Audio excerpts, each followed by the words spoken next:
Is that you, darling? Jeff? Oh, are we playing another game?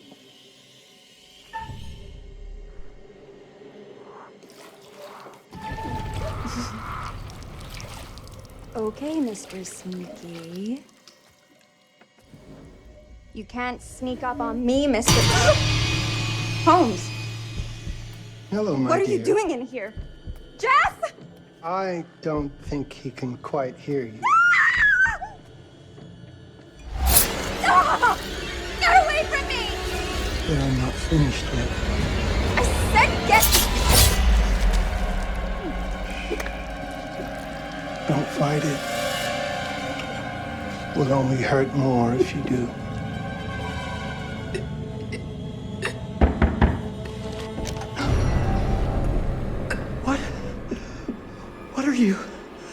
What have you done? Calm yourself, sir. It seems your wife has had an accident.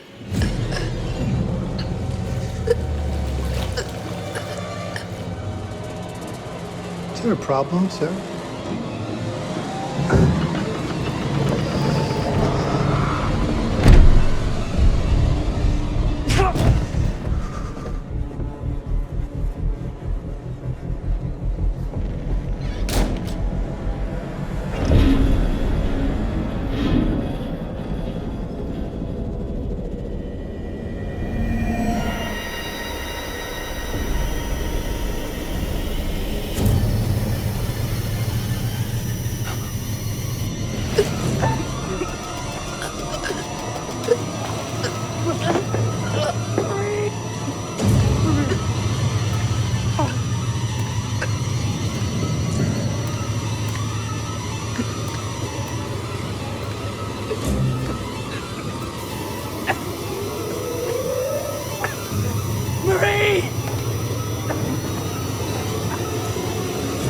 You're wasting your last dance to tell her that you love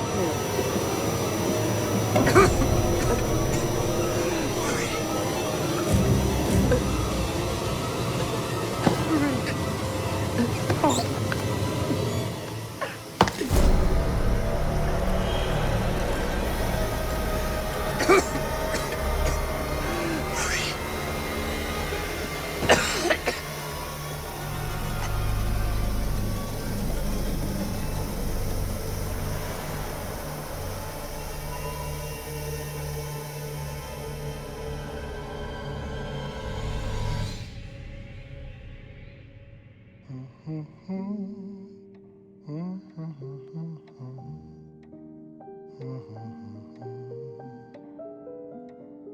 place for everything. Everything in its place. Wow, look at this. Oh, it's wonderful. Only the best for you, my dear. Mother would simply die. It's so I say, opulent. good man, do you work here? Hello. Welcome to the World's Fair Hotel.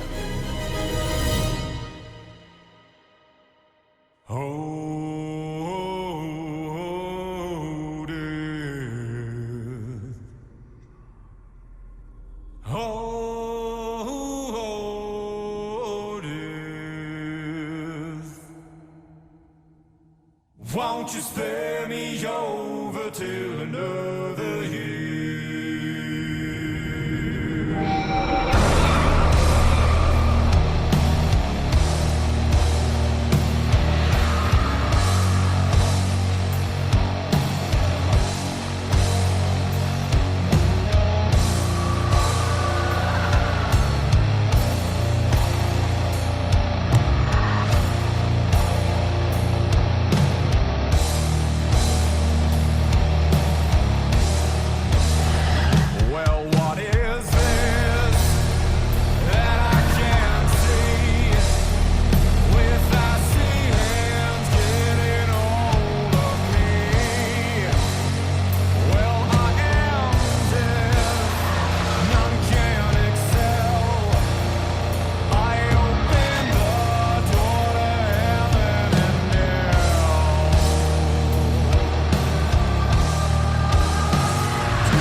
Oh, you're here.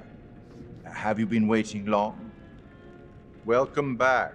I do enjoy seeing a familiar face. Last time, no one survived. I wonder if you were even trying.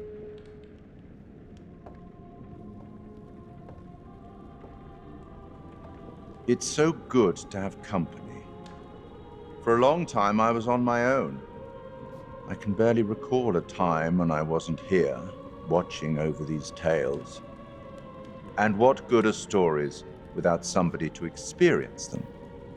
This is a story about those who create, and the lengths they might go to for their art to be made pure. Art can elicit all sorts of reactions.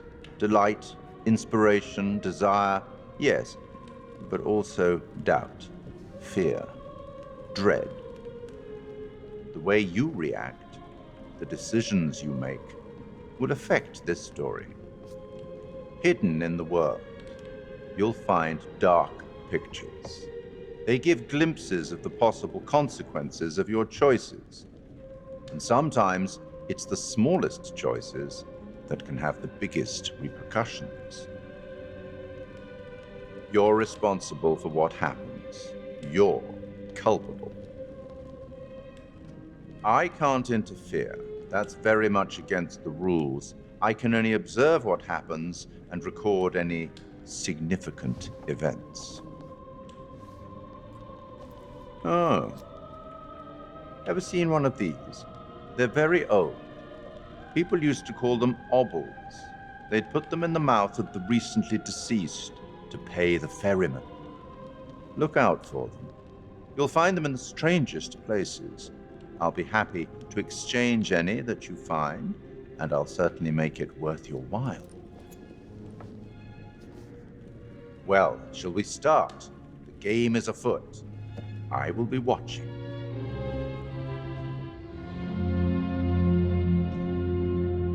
My name is Kate Wilder. I've got a master's in criminal psychology. I'm an investigative journalist and hope to make a difference. You may have recently seen my interview on Chicago AM on investigative and yeah, it's really tough when just being honest means everyone thinks you're a bitch. I'm not. Sure, I've got issues to deal with, same as everyone. I'm working on it. Hey, I'm Mark. I study photography at UCLA. Had a great time. Really want to get back into some serious photography. But yeah, it's a job. I've been a key grip and lighting tech for years. See a problem, light it. You don't often meet someone like that. Man, how do you even start? I'm sick of being on my own. Sorry, do you start with qualifications or, like personnel info? Because will anyone access this? I'm kind of private, actually. Yeah, Charlie Lonitz, UK originally. I've been here for 20 years. The last series was so on track. It was a very beautifully conceived and didn't quite hit the mark as I was hoping it would. It's a fucking mess, to be honest with you. I think we've heard quite enough. Enough? Oh, I've barely begun, Your Honor. You don't seem to understand. I was born with the devil in me. I could not help the fact that I was a murderer any more than a poet can help the inspiration to sing. Bury me deep, Your Honor. Make sure they fill my pine box with cement. Put me deeper than anyone else. And cover the ground with more cement, 'cause trust me, just being dead ain't enough to stop me from killing again. On May 7th, 1896, Herman Mudgett, aka Henry H. Holmes, was sent to the gallows. His neck did not snap from the force of hanging. Records indicate he hung slowly suffocating for over 15 minutes, until finally, the monster was dead. America's first serial killer confessed to 27 murders. But as investigators sifted through the traces he left behind, following his path from city to city, the number grew significantly. Nearly 200 lives. America's first serial killer, and possibly the worst. He was buried as requested, under concrete. Was he hoping to hide from God's judgment? Or did he truly want to keep the devil from climbing out and killing again?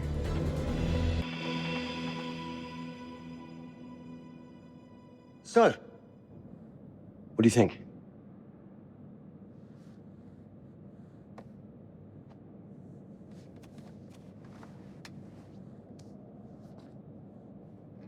To be honest, Charlie, this is a pilot. Hold that thought. Lonnet Entertainment. Charles Lonnet, please. Speaking. Charlie is fine. My name is Granthem Du'Met. What can I do for you, Mr. Du'Met? Actually, it's what I can do for you. Hear me out.